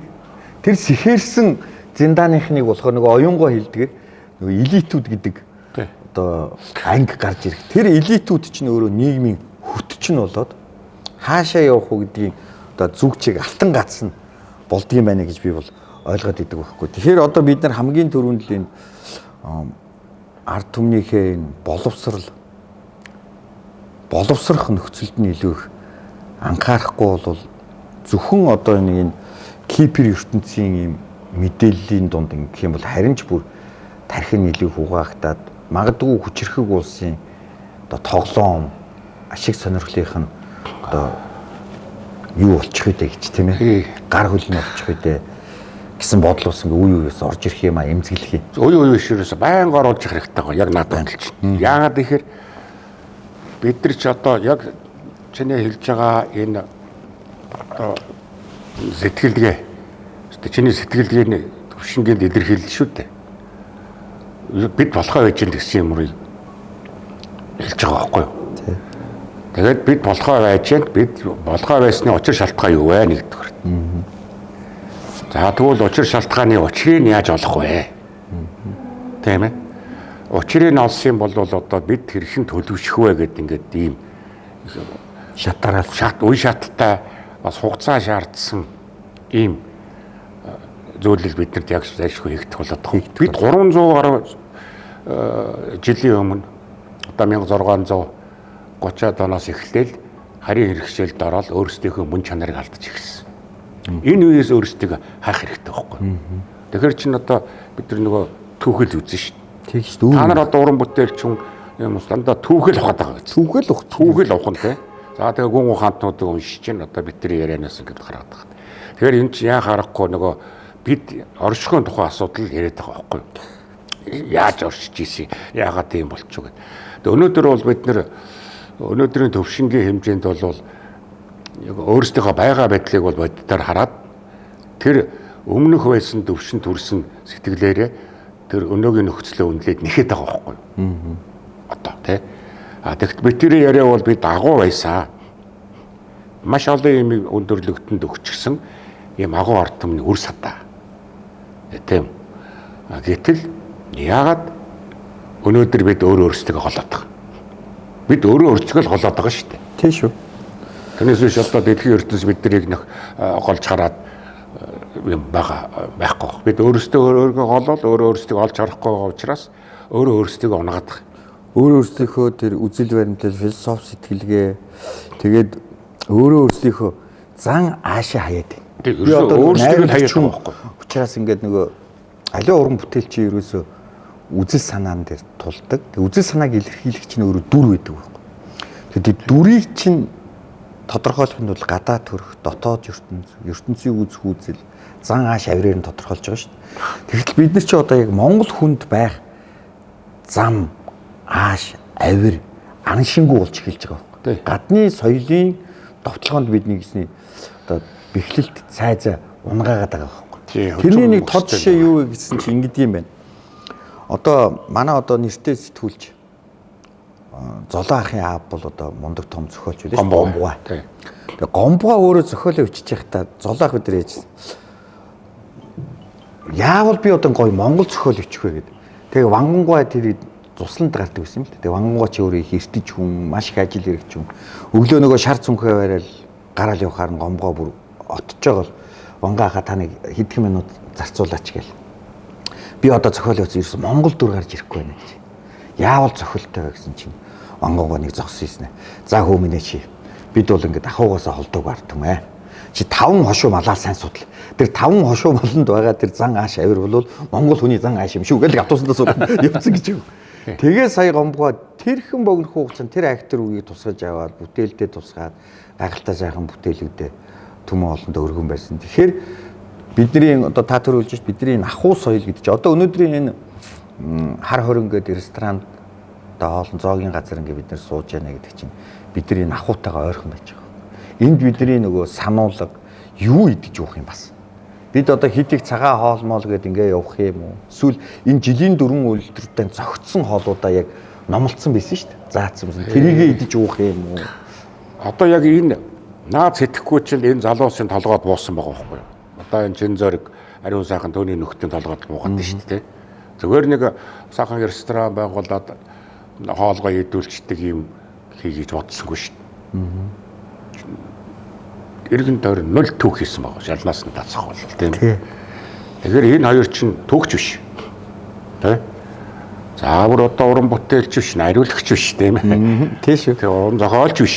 Зүгээр л жирийн одоо бизнесмен Монгол залуучууд. Тэгэхээр эднэрийн толгой сэтгэхүйд ийм буугаа тэгээд юугээрээ бас ард түмэнд хоол идүүлэхт нь нөгөө хажууд нь түүхийг бас мэдрүүлээ гэдэг сэтгэхүй байгаад байна гэдэг чинь л их гоё одоо бид нар одоо өөрийгөө байгаад бас олоод байна гэсэн үг. Олоод хайгаа тэрэнд юу өгөөд сэтэл өгөөд яваад байгаа гэдэг чинь би бол одоо энэ Чанзай дээр бол маш их сайхан бүтээлч залуу. Нөгөө Гүнжин Сүхбаатар үтгэхээр бүтээлч хөдөлмөрч байх гэдэг одоо эх оронч үзлийн чинь хамгийн ихний хэлбэр юм а гэдэг чинь эх оронч үзлийн хэлбэр явж шүү дээ одоо. Одоо жишээлбэл Улаанбаатар гэдэг ресторан байсан бэ дээр үе те. Улаанбаатар ресторан бол Улаанбаатар хотын нэрээр нэрлсэн болохоос биш Улаанбаатарыг онцлох юм баг орчин үеийн ресторан байгуулсан шүү дээ. Ширээтэй аяг шаад орчин үе одоо бидний яг залуу жоохон байхад ордог гол ресторан байлаа шүү дээ. Баянгол ресторан гэж байлаа одоо хамгийн 70-80-аад оны үеийн одоо монголчуудын хооллох соёлыг орчин үеижүүлсэн том газар туул ресторан гэдэг хэд би 13 туяа ресторан гэдэг. Ерөөс 13 дотор туяа. Тэдний бол Монгол Улаанбаатарчуудыг бол орчин үеижүүлсэн халбаг сэрээтэй ажилуулсан тий нөгөө ширээний ард эмэгтэй хүнээ яаж суулгах вэ? Өөрөө яаж одоо яах вэ? Тэр хотын соёл руу сургасан хооллолтой одоо ресторанууд байж л шүү дээ. Тэн дотор бол яг энэ агуулга нь бол Баянгол гэдэг ягач нэрлэсэн. Аль гай Баян Монгол Баянгол нэртэй газар зөндөө олд шүү дээ. Тэ хамгийн одоо Баянголын ам гэж бодлоо. Тэрүүгээр юм болов уу гэж бод. Тэн дотор Баянголыг илэрхийлэх зүйл юу ч байхгүй. Ганцхан хууцаагаар ялгардаг тийм үү? Баянголын рестораныг бол тэр хууцаа гэдэг хоол бол одоо манайхан бас дан хятад хоол гэж ирээдээ. Гэтэл яг түүх нь бол хятад тогооч байж хагаад Монгол агуулгаараа байж болоод монголчууд зориулсан хоол гэсэн гэж байгаа байхгүй юу? Тэр нөгөө хууцаа чинь.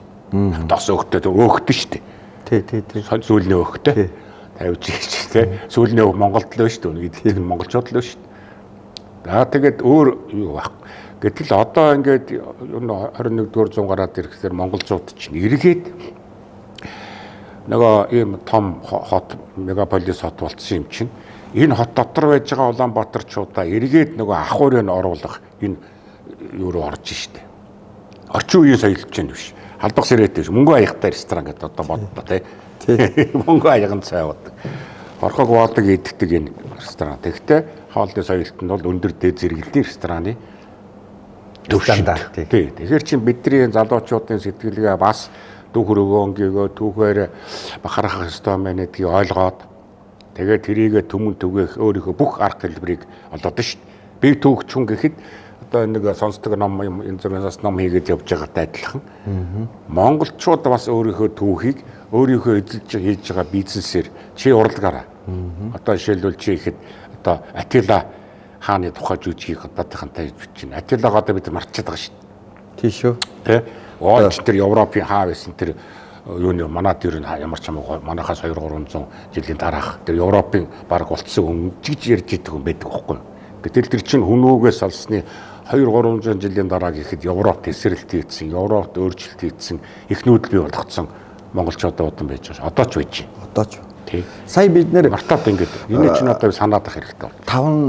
4 сард Унгарын Будапешт хотод 20 орон оролцсон Митем гээд олон улсын том фестивальд цог нэмхийн зохиол нөгөө Тэнгэрийн хүүг модон шанивгийн түүхэн бүтээлээр оролцлоо. За тэрийг бол одоо мэдээж мажаарууд үзэж байгаа. За тэгээ гадна дотны их олон зуулчд үзэж байгаа. Битүү үзлээ. Маш их одоо их огшиж байгаа байхгүй юу? Тэгээ тэндээс юу гэхээр чин тэр Унгар мажааруудын чинь тодорхой нэг хэсгүүд нь ингээ өөрсдийнхөө өвгдээцийг хүнүүчүүд гэж үзээд байна шүү дээ. Тэгээ тэр өвгдээцийн тэр Атилагаас дээж тэр их булаг болсон тэр хаадын төрч ёсны тухай эх орон газар шоргоо хэрхэн хамгаалдаг ус үзэл баримтлалын тухай жүжиг үзэхэр өөрийн ирэхгүй. Одоо тэднэрт нэг юм сэтгэл хөдлөл бол юм нь хөдлөөд нь шүү дээ. Цуснд нь байдаг те. Тэгээ бүр тэндээс улбаалаад ерөөсөө юм энэ Европод одоо энэ Ром гүрнийг Чехт байна, Өрмөнд байна, Польшд байна. Одоо тэр тэгээ Унгараас гадна те монголчуудын чинь тус яваад шүү дээ. Тэрийг одоо Ром бол одоо том ч дэлхийн түүхэнд тэр эзэнт гүрнийг унагсан тэр том хааны тухай бүтээлийг хийя гэдэг. Тэгээ тэр бүтээлийг хийхийн тулд унгарчууд самт тавьж байгаа. Та нар одоо яг төрлөх газар одоо нутагтаа амьдарч байгаа учраас та нар зохиолоо гаргаж. За бид бол жоохон нүүдлээ те. Жоохон Европч зуучраас бас алдаа оноотой. Тэгэхээр тэрийг гаргачих юм бол бид нэг хамтарсан сайхан том бүтээл хийе гэдэг. Тэгээ тэрийг одоо дэмжиж манай одоо соёл урлагийн соёл спорт аяж жуулчлалын яамны сайд Ундран маань дэмжиж бид нар одоо сая энэ 100 зарлаад жүжигний зохиолын уралдаан зарлажлаа. Тэгээ сая нийт 157 зохиол ирж ин гэдэг чинь манай зохиолч нарт аягүй том уран байхгүй юу? Тийм ээ. Одоо тэдний чинь ингээд дөрвөн төрлөөр зааж байгаа. Одоо Атилагийн сэдв байх тий. Атилагийн сэдв, түүхэн. Хүн үү юм уу? Одоо Атилагаар. Зөвхөн Атилаг гэж байгаа. Зөвхөн Атилагийн түүхээр их 150-аад зохиол дөрөв. Нийлээд бас ууш. Тий, дөрвөн сэдвэрээ. Атила, түүхэн, орчин үе.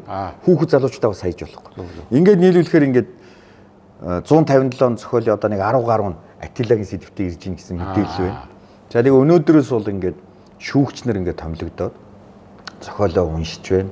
За мэдээжээр манай утга зохиолын олон сайхан бүтээлүүд ирж байгаа. Тэндээс нэг сайхан бүтээл одоо шалгар Атилааны тухай мэдээжээр сайн судалгаатай, уран сайхны сайн боловсруулалттай тэр драматургийн онол стандарт форматн дээр нэлээд зөв зүйтэй бичсэн бүтээл мэдээж шалгарах байх. За тэгэхээр энэ бол одоо ингээл дараагийн ингийн тулд сая түүхч чинь энийг бичинд бол дахиад бишээ зохиолч маань түүх рүүгээл шургална шүү дээ. Дахиад түүхээсээ өнгөчнө. Тэгээ түүх маань бол ерөнхийдөө нэг бие үйлэх гэдэг юм хизээч дуусашгүй баяжмалтай уурхай юм аа л гэж. Тэнд маш их одоо гайхамшигтай эрдэнэ алмаз одоо юу гэдгийг одоо номин шүр сувд бүх юм байхгүй ертөнцид байхгүй эрдэнүүд байна. Бид ерөнхийдөө одоо энэ газрын хөрсөндөх мэдээж бол аливаа улсын эдийн засгийн хөгжилд бол уул уурхай хэрэгтэй байгаа том хөшүүрэг мөн боловч энэ оюун санааны уурхайгаа илүү их ухах цаг бол энэ дуустдаггүй энэ уурхайг ухах цаг бол энэ ухах технологи бий болгох технологиг дэмжих бодлого бол өнөөдөр цагт бас хэрэгтэй байна гэдгийг л одоо цаг үе ирж гэдгийг тод жишээ гэж байна. Яг одоо ер нь яг л тэгж байна. Одоо ингээл энэ түүхээ ухаж байгаа. За тэгээд түүхээс сургамж авахыг оролж байгаа энэ үйлдэл бол одоо бидний сууж байгаа төв ахын ярьж байгаа те рестораны хэлбэр шүү дээ. Тэ? Тийм шүү дээ. Энэс өөр хэлж байна. Одоо айгуул энэ цаас хувлаа хаан гэдэг ресторан ч юм уу, тулуу хаан гэдэг ресторан ч юм уу зөндөө гарах баг. Зөндөө гарч. Тэгэл цааш яваад нөлөөлнө шүү дээ. Нөлөөлнө. Батмагдаян хаан гэдэг ресторан ч гэдэг юм уу яг тэр түүхийг харуулсан. Яваал байна гэсэн үг. Гэхдээ магадгүй ингээд одоо ингээд сүүлийн үеийн хүүхдүүд ингээд ер нь л нэг Монгол өв соёл уламжлаасаа жоохон хооллоор байна. Магадгүй энд ороод нэг хоол идүүлэхэд яагаад аав энэ байгаа? Энэ юу юм ингээл асуухад тий хариулна, энэний тухай мэдээлэл өгнө. Аав мэдгүй л энэ мэлхийн тухай юм уу шүү дээ. Ихтэй хүүдэд хариулна шүү дээ. Зүгээр мэлхийн зүгээр харах байдаг юм а гэж хэлчих болохгүй шин тий. Тэгээд одоо тэнд байгаа хаадын иш хөргүүд байж гэн тий одоо сайхан тэр иш хөргүүд болгон дээр ингээд суух түүхийн нэр шүү. Түүхийн ярьдаг хүмүүс юм. Тэгээ юу зураг бай гэхээр за энэ үеийг ингээд би бас энэ рестораныг байгуулсан залуучуудад их талархаад байна яг үнэ хэлэхэд. Ингиж бас энэ гоё юм бүтээл сэтгэлгээгээр их түүхээ өөрийгөө хинбэ гэдгийгээ илүү дахин харах гэсэн бусдаа хин гэдгийг мэдрүүлэх гэсэн тэгээд энэ хөх тэнгэрийн дор орших. Тэгээ ч дандаа Монгол залуучууд хийсэн баг шүү. Тийм байна. Дандаа сайхан. Дандаа Монгол залуучууд энэ бүр бүх зүйлийг хийсэн. Би танаас нэрээ нэг юм асууя. Урайхаа ахта нэг бас нэг дээр ярьсан. Дулан багштай бас нэг дээр ярьсан. Энэ мөнх тэнгэрийн хүчин дор гэдэг байгаа. Энэ мөнх тэнгэр гэдгийг ер нь та юу гэж өөрөө төвчнийхөө зүгээс Одоо үзүүлдэг. энэ ертөнц шүү дээ. Тэгээ бид нар чинь нөгөө тэнгэр шүтлэгтэй ард түмэн гэж ярьдаг. Тэгээ манай хаадын тамгантаа ч за мөнгө төгрийн хүч мэддэг байл гэдэг те. Өөрийгөө би бол танахыг давталж эзэлнэ тэр гэхгүй байгаа шүү дээ. Тэнгэр мэднэ. Тэнгэрийн таалал мэднэ. Тэнгэр юу гэн тэрийг бид биелүүлнэ. Тэгэхээр яг энэ яг бид нар яг бодит хүмүүс одоо философч гүн ухаантнууд энэ төр бол нөгөө шүтлэг бөө мөргөл тэр нөгөө тотемизм энтертэй холбож бас яриад идэг. Бидний одоо зүгээр тэр бодож байгаа миний зүгээр л таамаглал шүү дээ боддог юм бол энэ ертөнцөөс ангид хүч байна гэдгийг мэдэрсэн улс чинь монголчууд энэ хөг тэнгэр энэ тэнгэрдээ энэ бол зөвхөн өвөл цаанаага хязгааргүй огторгоо биш тий. Энэ тэнгэр одоо энэ бүгд тэнгэрээс харна гэдэг чинь энэ хөгийн дэлхийг харж байгаа биднийг одоо мэдэрдэг бидний үйлдэлийг хийлэгдэг энэ хяндаг хүч байна ирхшээдэг тий хүч байна гэдгийг мэдэрсэн байхгүй. Одоо бид нар хамгийн бүдүүлгээр тэрийг чинь одоо бид нар харь гариг гэж ярьж тийм. За тий. Харь гарийнхан бид сугар гаригаас нөгөөд ирсэн ингээд зөндөө олон таамаглалаа шүү дээ.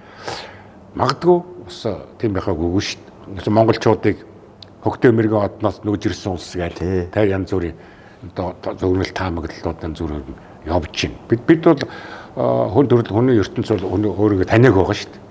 Ханаас ирснийг мэдэхгүй байгаа. Тий. Одоо бол ямар ч үсэн эргээд мичнээс бид үүсээгүй юм биш үү гэдэг таамаглал нь илүү болоо явчлаа. Тайрамны зүйлийн үүсэл номыг ахаад шүүмжэд эхэллээ. Энэ нөгөө технологи хөгжиж цагтаад эхлэв шүү дээ. Энэ нөгөө хиймэл оюун ухаан антар гараад энэ гараад ирэхтэй зэрэгтэй. Тэгэхээр эргээд нөгөө байгалийн шалгарал гэдэг чинь ямар учиртай юм бэ? Өөр юм биш үү гэсэн. Эргээд өөрсдөө ертөнц даяараа таних гэдэг шүү дээ. Гэтэл бид таньдсан тэр дээр ингээд энэ нөгөө хаан бурхан алдаа уулан дээр гарч тэнгэртэй ярьдаг те. Галзуу солиотой хүний үйлдэл биш шүү дээ. Бид нар яг одоо их хаан өөрөө бөө байсан гэдэг тайлал өнгөрч чинь те. Гэтэл ямар мэдлэг эзэмшиж ирсэн бид нар монголчууд. Тэр хаанаас хүч авч ирсэн тэр мэдлэгийн хүчийг те. Яагаад тэгээд энэ богино хугацаанд дэлхийг эзэлсэн. 20 дугаар зууны үед одоо бүр Сталин, Гитлер хоёр хүртэл одоо энэ мэдлэгийн араас явж ийлээ шүү дээ. Тэр бол Шамбалын оронд байна. Гималайд байгаад байдсан байна, Монголд байдсан байна. Монгол руу ирээрх экспедиц явуулаад Гитлер болохоор 30-аад онд төвд рүү Японы экспедиц явуулаад Шамбалын орныг хагаад тэр мэдээлэл өгдөг том хүч байна. Биднийг өөр газараас ирхшээ гэдэг. Тэрийг одоо олж авъя. Тэгэл зарим нь болохоор тэр нейтрон цөмийн бөмбөг, атом бөмбөгний мэдээллийг чинь бол тэндээс олж авсан. Тайлбарч хинч тайлж чадахгүй байсан нууц энэ төр гэл юмрээд шүү дээ. Дахиад өөрсдөө ирээд эхэлсэн. Тэгэхээр яг энэ эхэлсэн имийг л бид ямар нэгэн байдлаар мэдчихэжэл гэсэн үг. Тэгээ яагаад монголчууд бурхны шишнийг авч байгаа? Яагаад бид нар урд төрштэйг хаяа хатхан байхдаа тэр гүнзийн сортлыг авсангүй?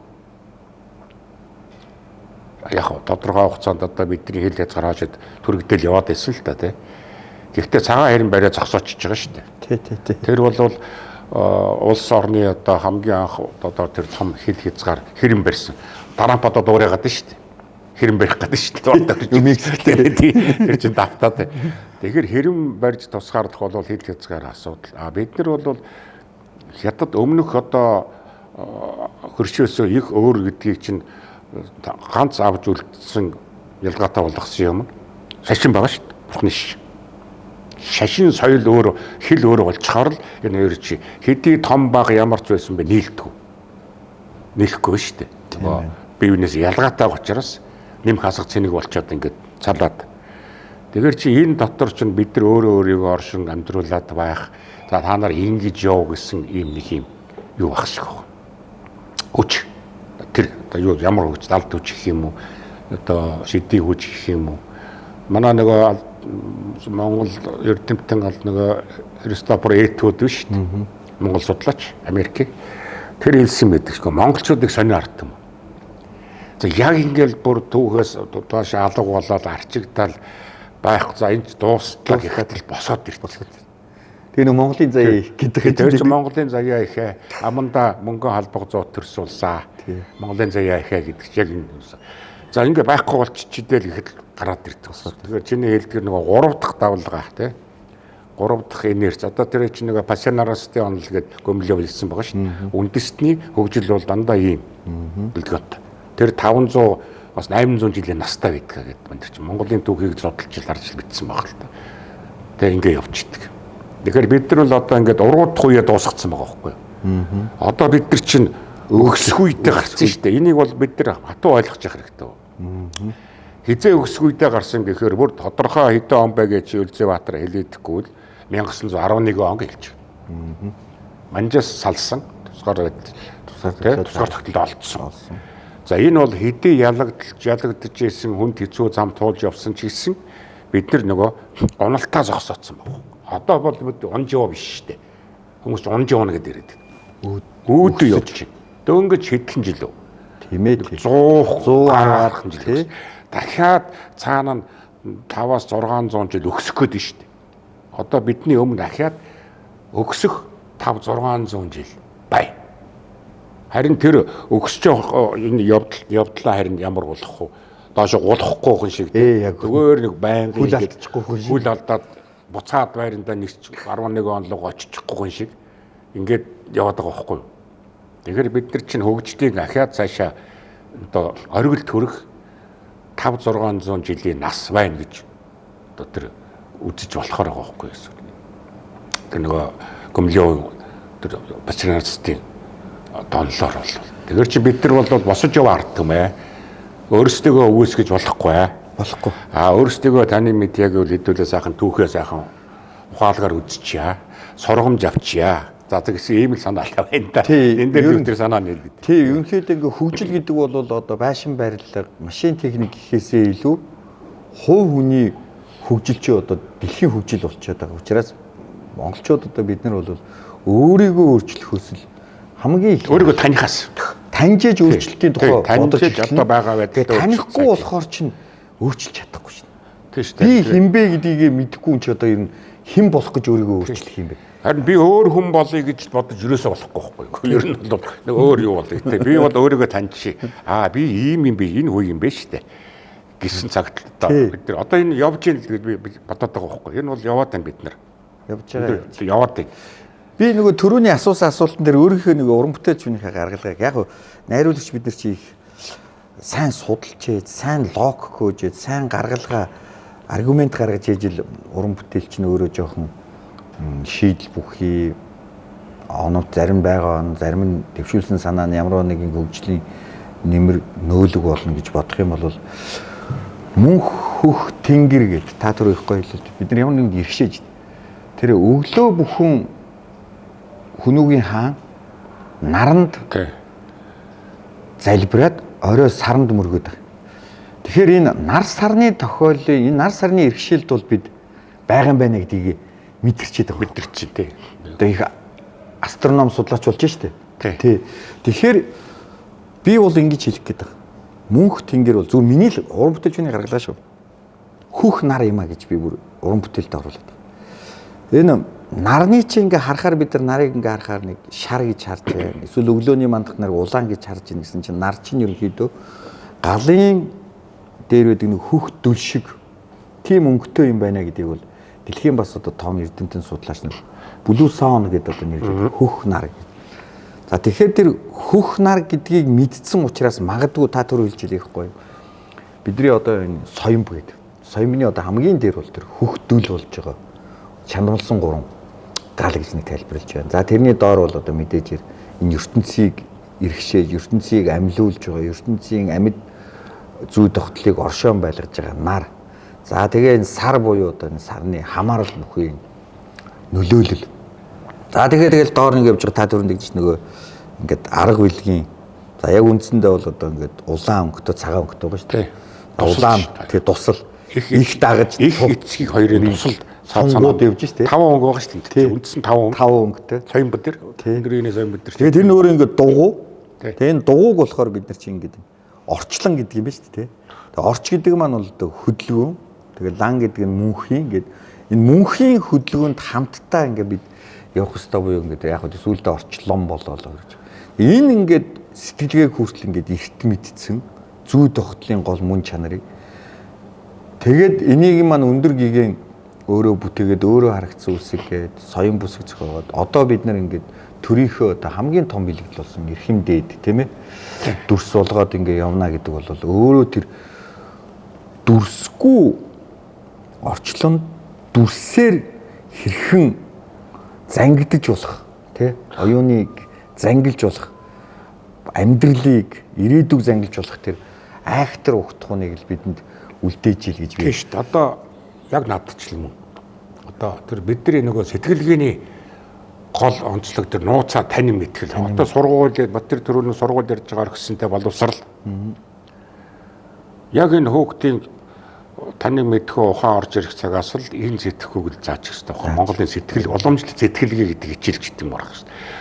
Уламжлалт сэтгэлгээний багш нараа бэлдэх хэрэгтэй одоо жишээлбэл ингээд одоо тэр соём гэдэг чинь одоо бидний гол шүтэн болоод бүх төв талбаан дээр явж штэ. Тэгээ энэ одоо миний энэ сонсдог номод хэлсэн энэ соём болол энэ чинь нөгөө пөрөв соём гэдэг. Энэ чинь нөгөө шашны нөгөө очир пөрөвгээд чанга олон ийдэг штэ. Энэ чинь пөрөв нэг үзүр хийж байгаа байхгүй. Тэ? Тэгээ энэ чинь ерөнцөнгөө тайлбар энэ чинь нөгөө мянган бурхны тамгатай их ойролцоо штэ тий. Тэ ерөөсөө энэ тэгэхээр энэ дотор чинь Монголын нөгөө сэтгэлгээний нөгөө онцлог тэр эртний нөгөө шүтэний тэр уламжилж ирсэн хэв байд бүгдийн дотор дүрсээр бүгдийн шингээсэн тийм энэ бүх дүрс байгаа сайн бод дотор нөгөө геометри бүх дүрс харин ерөөсөө гайхалтай тийм энэ бол зөвөр нэг өндөр гэгээ гэж бичиж байгаа л тэнгэр дээр оо ашгүй яг энэ зурчиг эвгүй байхгүй бясалгалын юу штэ бүтээл тэгэхээр тэр бясалгачин ерөөсөө ингээл явж байгаасаа энэ оршихугаас ангижраал тэр дээд оршихуйн одоо ертөнцрүүл аялуулах гол одоо тревел юм шиг байна тий. Одоо тэр одоо манай бясалгач их олж ирж шít хүмүүс тий. Тэгээд дээр нь одоо шинжлэх ухааны талаас ч гэсэн залуучууд холбож яриад байна. ертөнцид хүн эрэхтэй үүрэгтэй ирдэг. Зүгээр нэг гинтийн санам сургууль тохиолд аав ээжид гинт толдсон амт биш ээ. Тий. Аав ээжид нь сонгож өгсөн тэр хүн юм. Энэ хүн чинь тэгтээ даалгавартай яар. За чи тэдний дөр. Тэрийг бид нар үүлийн өөр карма марма гэж ярьдаг шүү дээ. Ийм юу хүч байна гэдэг. Одоо ярьж эхэлж шүү дээ. Шинжлэх ухаан ярьж эхэлж байгаа шүү. Тамгүй шүү. Тэгэхээр чинь бид энийг чинь өмнө нь мэдсэн. Яагаад монголчууд хүүхдийнхээ анхны сэвлийг дайхийг хадгалдаг. Яагаад хүү хадгалдаг. Ихийнхээ хүүг одоо хүрд. Тийм ард түмэн байхгүй гэдэг шүү дээ. Хүү дарсан чулуу гэдэг. Тий, хүүгээ хадгалдаг бүр тий. Гэтэл энэ үс хүний үс хүү хоёроос чинь нөгөө үүдэл эсийг боловсруулж хүнийг дахин бүтээх боломж нэт гарч ирсэн баг шүү дээ. Үүдэл эс. Тэр яагаад бид хэзээ тэр хэдэн мянган жилийн өмнө яагаад сан үс хүүхдийг одоо энэ үс бол антен гэдэг байгаа шүү дээ. Битээ одоо хүүхдийн үсийг хамаагүй ялахт нь аваа битгий аваа 3 5 хүртэл байлгачаа явах гэдэг. Тэгэхээр чин аймар учиртай баг шүү дээ. Одоо тэгдэг шүү дээ. Нөгөө хүүхдийн үсний найранд 3-тоо очвол одоо хамаг одоо заслуулдаг гээл тий. Маш их ариун сайхан гэгээлэг зүйлд очно гэдэг бол одоо засал хийсэнтэй адилхан. Охны ном уншсантай адилхан гэдэг чинь бид нар өөрөө ахуйхаа ёсондоо өөрөө тэр уламжлалаа хадгалаад засагдхууныхаа асуудлыг шийдсэн. Тэгтэл чинь л одоо ингээл яг уу бурхны шашинд чинь бас олон юм бий. Гэтэл тэр бурхны номлол гарахаас ч өмнө энэ одоо туйл хайлна гэдэг байгаа шүү дээ. Тэр Монголд ч одоо дэлхийд дээрх олон туйл байдгийн хамгийн их олон одоо Монголд байдаг гэж байна. Тэгэхэд тэр туйлыг нэг талаасаа эн чинь өөрөө боловсролын асуудал яригддаг. Тэр туйлчийг ингээд урьж заалаад тэр нэг айл хотлоороо цуглаад адуу малаа зэгцэлж ягаад тэгээ нэг сар гарууч гэдэг юм уу 20 хоногч гэдэг юм уу тэр нэг баатарлаг туйлыг сонсоод би хэн байсан юм бэ би хэн юм бэ би цаашдайхан түүхээ мэдээд авчиж явах жишээний. Гэтэл нөгөө тал дээр тэр туйлын дунд чинь тэр ахуун засал тэр хямрлаг байх муу юмнаас холуур байлгах тий бүх юм тэр тул тэгтээ би ингэж бодож байгаа тэр засал дунд нэг юм байна. Туйл байхын гол утга учир нь өөрөө ерөөсөө баатарлаг байх ёстой. Тэр нэг муу бүхнийг дараад нэг баатар бүхэн сайн цагийг авчирж байгаагаар л ер нь дуусдаг. Тэгээ нөгөө 60 жил, 60, 80 жил найрлав. Амар сайхандаа жаргаж гинэ гэдэг одоо нэг манай хөлгөр дуусч байгаа шүү дээ. Энд чи өөрөө бүр их нарийн утга учиртай. Тэрийг сонсож гэмээж ин тэр ихтгэл үнэмшил өөрөө бий болоод тэр нөгөө Монгол хүн амны бэлгээр гэдэг шиг тэр бэлэгт өрөөлийг талбайд тэгээ амьдралаа өөрөө засаад цаашаа явдаг тийм ухтхуун байж тэгэл одоо тэр туйлыг бид нар бас л сударлаад бас л тэрийг одоо ингээд дотоод агуулга руу нь шургалж орж мөн чанарыг их ойлгож гэмээж байна. Одоо та мэдж Холливуудын ингээд кино одоо дэлхийд Холливуд киног хамгийн их орлоготой, хамгийн их одоо өндөр үзүүлэлтийг эцэстээ яг л энэ туйлсын зарчимтай шүү дээ. Нэг баатар байна.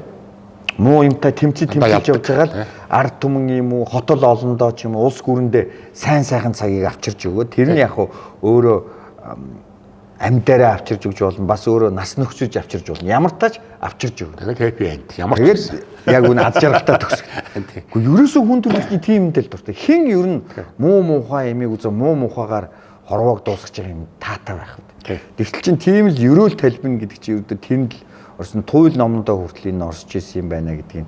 Ер нь одоо ингээл тэр түүхэнд л тэр ерөө гарч байгаа. Бид ер нь их сайн нөгөө түрүүнд хэлээд өнгийх тусмаа, ухах тусмаа л их олон сайхан нандин юмнуудыг олж харж тэндээсээ баяжигдаж тэрийгэ бүтээл болгоод тэгээд ёстой дэлхийд нөгөө Монголоос сурталчлана гэдэг чинь нөгөө урлаг соёлоороо дамжуулсан гэсэн түүхээсээ зал бүх юмыг авч яа тэр зан шил дээр одоо сэтгэлгээгээ илүү их тэр сэтгэлгээний гоо сайхныг чухалчилж хийж гэмэж л одоо сая одоо үн цэнтэй зүйлүүд гарч ийна л гэж би хувьдаа ойлгож байна. Тэгээд өнөөдөр бас их сайхан өдөр байна. Тантай бас ингээд энэ Монголынхоо түүх соёл замын цаах ресторанд бас таарсан дээр тэгээд таараа тэгээ бас танаас одоо энэ сайхан нөгөө сонсдог номоо ингээд плашаар авчлаа. Энийгээ бас одоо хүүхдүүддээ өгнө.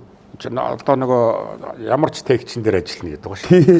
Тэр л за зөвхөн баярлалаа. За баярлалаа. Танд ч гэсэн баярлалаа. Хөгжлийнхээ гараан дээр явж байгаа шинэ хөгжлөх шүү. 3 дахь хөгжлийнхээ тий. Тэгээ цаашаа их урт удаан зам байна хөгжлийн. Тэр урт удаан замаа их ойрхон одоо хөгжилтэй болгохын тулд, хүчрхэг болгохын тулд тоорондоо ив нэгдэлтэй. Бие биенийг ойлгоцсон, өөрийгөө сайн таньж мэдчихсэн л байхад бол одоо ойрхон байна л гэж бодож штэ. Та түр их гоё үг хэлсэн. Бид ингээд өсөж яваа гэж яг. Энэ өсөж яваа шат бүхний гişгүүрд нь ивээс болчих юмсан гэж л Монгол хүн бүхэн дороо бодох юм бол энэ одоо хөгжлүүдийг сайхан явандаа л гэж бодож байна. За тэр бацаа гарч болтгоо.